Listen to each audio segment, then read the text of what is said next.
எல்லாரும் ஓட்டு போடுறதுக்கு முன்னாடி இந்த 20 விஷயத்தை மட்டும் கொஞ்சம் கூடவே எடுத்துட்டு போங்க. ரொம்பவும் முக்கியமானது. இல்லன்னு வைங்களேன், நீங்க ஓட்டு போட்டே பிரயோஜனமே கிடையாது. நல்லா மனசுல ஏத்திக்கோங்க. இல்லன்னா இந்த வீடியோ சேவ் பண்ணி டவுன்லோட் பண்ணி வச்சுக்கோங்க. எலெக்ஷனுக்கு ஓட்டு போடுறதுக்கு முன்னாடி கொஞ்சம் பார்த்துட்டு ஓட்டு போடுறதுக்கு போங்க. இந்த 5 வருஷம் ஆட்சியில மிகப்பெரிய ஒரு ஜாதிய வன்கொடுமைனா வேங்க வயல் சம்பவம். குடிக்கிற தண்ணியில மலத்தை கலந்தது. இன்னைக்கு வரைக்கும் அதுக்கான சொல்யூஷன் என்னங்கிறது தெரியாது. ரெண்டாவது, Armstrong murder. NEET exam cancel பண்றேன்னு சொல்லி இந்த 5 வருஷமும் கடைசி வரைக்கும் நம்மளை ஏமாத்தினது. மூணாவது, நீட்னால உயிரிழந்த அனிதா அவரோட பேர்ல ஒவ்வொரு மாவட்டத்திலையும், அதாவது 38 மாவட்டத்திலையும் 38 மருத்துவ கல்லூரிகளை ஓபன் பண்ணுன்னு சொல்லிட்டு வாக்குறுதியை கொடுத்தாங்க தேர்தலுக்கு முன்னாடி. ஆனா இந்த 38 மாவட்டங்களே 38 மெடிக்கல் காலேஜஸ் எல்லாம் விட்டுருங்க, ஒரு காலேஜ் கூட ஒரு மாவட்டத்துல கூட இவங்களால நிறுவ முடியல. நாலாவது, ஐயா பொன்முடி அவர்களுடைய ஓசி பஸ். அஞ்சாவது, பால் விலையை ஏத்துனது, இபி பில்ல ஏத்துனது, டாக்ஸ் அதாவது பத்திரப்பதிவான டாக்ஸ் ஏத்துனதுன்னு மிகப்பெரிய சிறப்புகள் எல்லாம் செஞ்சாங்க. 6, அண்ணா யூனிவர்சிட்டி கேம்பஸ் படிக்கிற பொம்பளை பிள்ளைகிட்ட திமுக காரன் ஞானசேகரன் அத்துமீறின சம்பவம். 7, பசித்தோருக்கெல்லாம் பசியை போக்குனா அம்மா உணவத்தால லாபமே இல்லன்னு இழுத்து மூடுனது. 8, மதுரை கார்பரேஷனுக்குள்ள மட்டும் நடந்த 200 கோடிக்கான ஊழல். 9, சாம்சங் தொழிலாளர்களுடைய தொடர் போராட்டம். திருத்தணி ரயில்வே ஸ்டேஷன் பேக் சைடுல வடமாநில இளைஞரை கொடூரமா வெட்டி சாச்சது. 10, 2.5 வயசு பொம்பளை பிள்ளைய திமுக காரன் கற்பழிச்சு கொன்னது. 7.5 வயசு பொம்பளை பிள்ளைய கற்பழிச்சது. ஸ்கூல்ல சோறு இடிஞ்சு விழுந்து ஒரு சின்ன குழந்தை உயிரிழந்தது. 11, அந்த இடிஞ்ச ஸ்கூல் சோற கட்டுறதுக்கு எங்கிட்ட காசு இல்லையா, ஆனா தன்னோட தோழியான நிவேதா பத்ராஜ் அவர்களுக்காக சென்னையில 11 கோடி ரூபாய் செலவு பண்ணி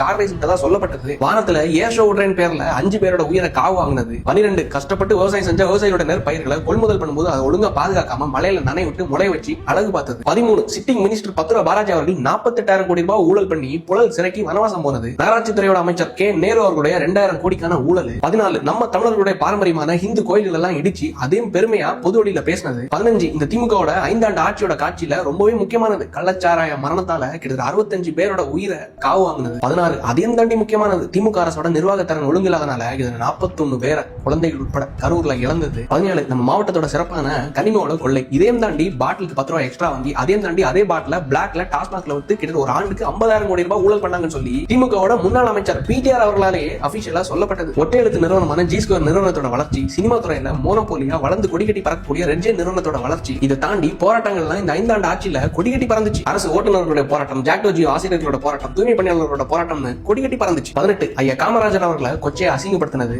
19, திமுக எம்எல்ஏ கதிரவன் அவருடைய ஹாஸ்பிட்டல்ல நடந்த கிட்னி கிட்னி முறைகேடு. 20, மோஸ்ட் இம்பார்ட்டன்ட்லி ரொம்ப முக்கியமானது, லாஸ்ட் பட் நாட் லீஸ்ட், அதாவது அப்ப மக பேர கொள்ளு பேரன்னு மன்னராட்சி இந்த 5 ஆண்டுல அழகா நிறுவனது. தமிழ்நாட்டில் வசிக்கிற நம்ம ஒருத்தவங்களோட குடும்பத்தை வச்சு பல லட்சம் கோடி ரூபாய்க்கு வெளிநாட்டுல இருக்கிற பேங்க்ல இருந்து அழகா கடன் வாங்கி இந்த ஒரே ஒரு குடும்பம் லட்சம் கோடிங்க சம்பாரிச்சு அழகா செட்டில் ஆயிட்டாங்க. கொள்ளு பேர வெளிநாட்டுக்கு பந்து விளையாட போயிட்டாப்ல. பேர என்னன்னா நைட் டைம்ல போர் அடிக்குதுன்னு அழகா போட்டோ ரீட்வீட் பண்ணிட்டு இருக்காப்ல. மகன் என்னன்னா இதுதாண்டா இன்னைக்கு ஒட்டுமொத்தமா ட்ரெண்ட்னு ஸ்வீப் பண்ணிடுவோம்னு கனவு உலகத்திலேயே வாழ்ந்துட்டு இருக்காரு. இவங்களோட ஒட்டுமொத்த கனவுகளுக்கும் முட்டுப்புள்ளி வைக்கிறது உங்களோட ஒரு ஓட்ல தான் இருக்கு. இந்த 20 விஷயத்தையும் நல்லா மனசுல ஏத்திக்கோங்க. முடிஞ்சோட இந்த வீடியோ சேவ் பண்ணி ஷேர் பண்ணுங்க. வாட்ஸ்அப், இன்ஸ்டாகிராம், ஃபேஸ்புக்னு முடிஞ்சோட தட்டி விடுங்க. நம்ம நாடு நல்லா இருக்கிறதுக்கு இந்த ஒரே ஒரு விஷயத்தை பண்ண மாட்டீங்களா? பண்ணுவீங்க நம்புறேன். நன்றி, வணக்கம்.